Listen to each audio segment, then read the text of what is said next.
Thanks for joining Sapelo Nerds, a coastal science podcast. I'm your host, Corinne. And I'm your host, Brittany. And we work at the National Estuarine Research Reserve, or NERR, on Sapelo Island, a Georgia barrier island. So today we're going to be talking about seashells in Georgia. Because, we needed to record more podcast episodes with S sounds repeatedly in them. Yeah, what did you title this one? SINERR speaks about seashells by the seashore? Not at all difficult to say seashells 70 times. Yeah, you're going to have to give us a break on this one, folks. There's going to be some slurring through this. Seashells may seem simple, but they're actually incredibly complex and have been the subject of study for centuries. Okay, Corinne. That sentence had to be on purpose. Okay, but no, the famous naturalist Charles Darwin once collected thousands of seashells and spent years studying them. And that's interesting. I mean, what about seashells in Georgia, though? I know there's tons of people that like to go shelling on the Georgia coast. What makes our seashells unique? Well, Georgia is home to a variety of seashell species, including oysters, clams, and snails.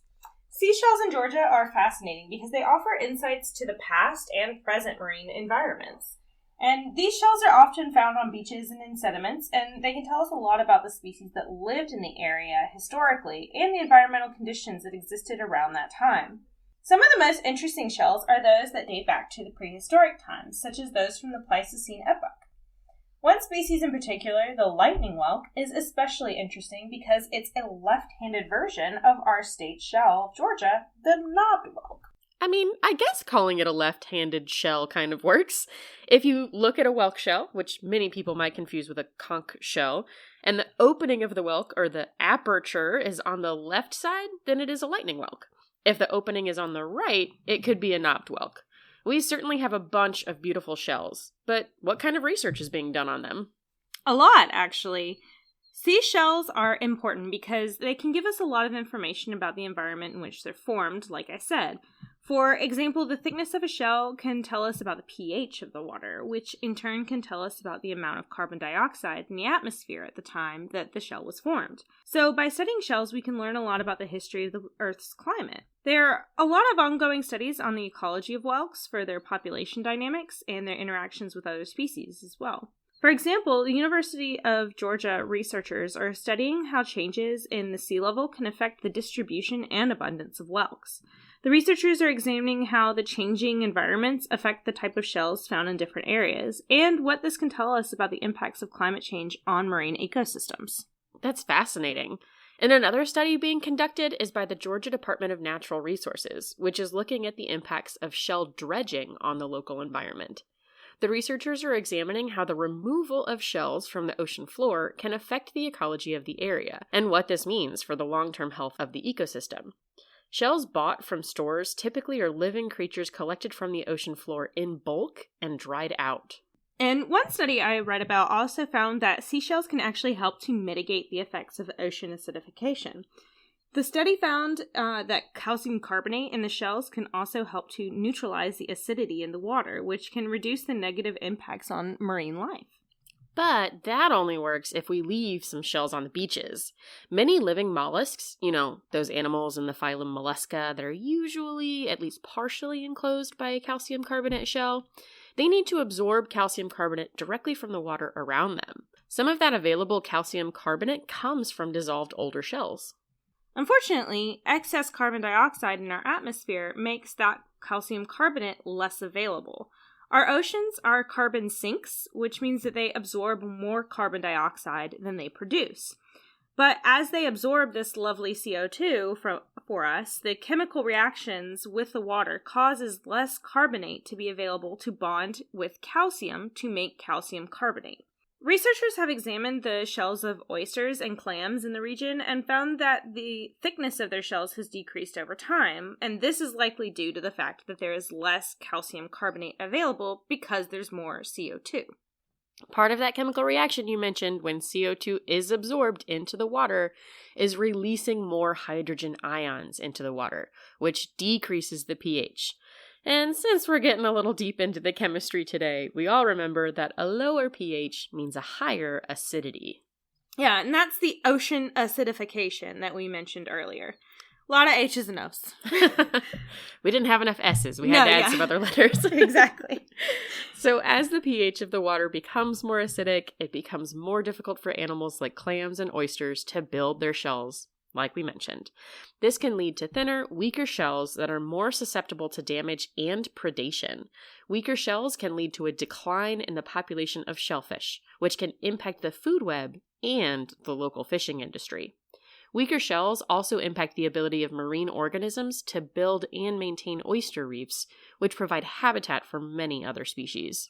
Not to mention the shoreline stabilization those oyster reefs provide, which provides protection for us during storms and hurricanes. It's crazy how many connections there are to just oysters or clams having thin shells. Our SWAMP, or System-Wide Monitoring Program, data helps to collect and analyze the differences in estuarine water quality, including pH, across the NERRs in different parts of the country. And comparing that data to shell studies is fascinating. Are there any other ways in which shells can help us understand climate change, Corinne? One study looked at the shells of a type of snail called the Melampus bidentatus. This snail can live both on land and in the water, so its shells can tell us about the temperature and humidity of both environments. The study found that over the past century, the temperature in coastal Georgia has increased significantly, and the snail's shells reflect that change. My goodness, there's so much seashell science that's going on. Let's tell our listeners about some of the shelly science that's been going on Sapelo. Yeah, there's several. So researchers at Georgia Southern University are studying the genetics of the eastern oyster to better understand their reproductive biology and population structure.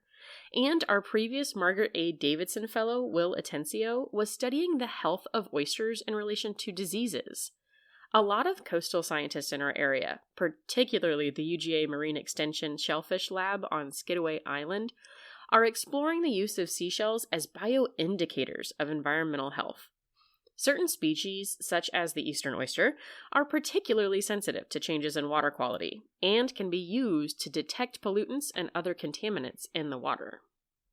Oyster shells are a great tool for local scientists, and really any shells in general. Shells are essentially the same as fossils, and the fact that we have so many can tell us so much. It makes sense why shells are such good tools for researchers.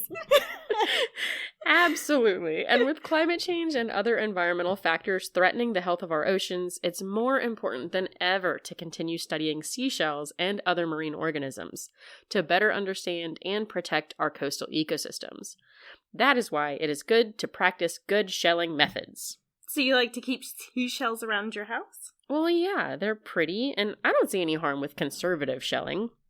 Coquina shells, or those small, smooth, white or pinkish colored shells, are some of the most common around here, as well as cockles, the larger, wider shells with ridges. There's also moon snails, which are actually predatory and cannibalistic snails that use their tongue to drill those tiny holes in shells you find on the beach. Yeah, I mean, necklaces of dead animal carcasses with tongue holes drilled into them is now starting to sound pretty cringe. I mean, I love education, but sometimes it can really take the fun out of things. Don't tell people that. That's my job. But I do enjoy the hunt for seashells still. And a lot of other people do too, who really enjoy shelling. It's a huge tourism market. In coastal Georgia, the best places to find a diversity of seashells are at St. Andrews Beach and Driftwood Beach on Jekyll Island, and at East Beach on St. Simons. But remembering not to take living organisms, only the cleared shells, is important. Also, most shells end up in landfills after leaving the beach, sadly. These shells are needed to minimize ocean acidification and erosion. It's crazy that seashells can impact erosion because as they get beat up by waves on the beach, the shells become larger particles than sand grains and therefore stabilize the seashore. And not only that, but piping plovers and other animals use shell pieces to line their nests. They are important to the beach ecosystem, and if you're just going to throw them away in a few weeks, maybe a picture of the pretty shell is a more eco-friendly way to enjoy these awesome beach resources. I enjoy collecting a bunch of unique or interesting shells and putting them into a nice little artistic arrangement for a picture, and then dropping them back near where I found them.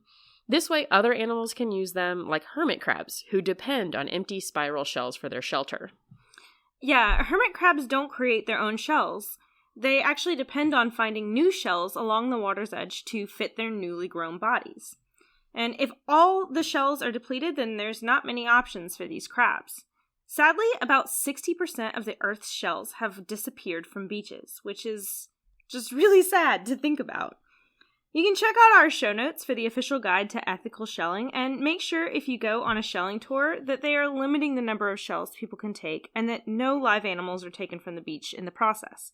Not only is it cruel, but oh my gosh, it can be extremely stinky when they die and rot inside that shell you just collected because it was pretty.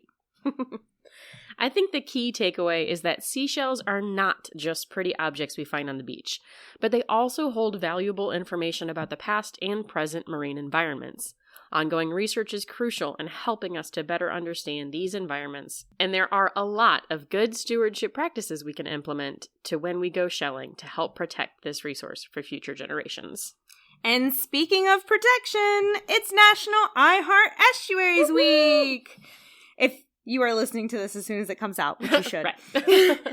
Each week of Valentine's Day, we write to our local leaders about why we love estuaries and how important they are to local businesses, communities, and ways of life. It's through the NERA, or the National Estuarine Research Reserve Association. And so you should definitely check out our social media to learn why we love estuaries and see some of the cool new videos we created on YouTube to promote Georgia's estuaries, including a trailer for Estuaries, A Sense of Place, which is a documentary on the people who live near our local McIntosh County estuaries. And it's not just about us telling our local leaders that we love estuaries. They want to hear why you love estuaries. So, Corinne, we've been mentioning oysters a lot today, but I've heard some pretty negative things about them. Oh. I mean, I've been hearing that oysters don't donate to charity. They don't donate to charity? Yeah, not a dime. They're shellfish. Well, this morning I saw a guy dragging a clam on a leash. And I thought, it must be hard to walk with a pulled muscle. Oh, yeah. I mean, I would just drive it around in my muscle car like a celebrity.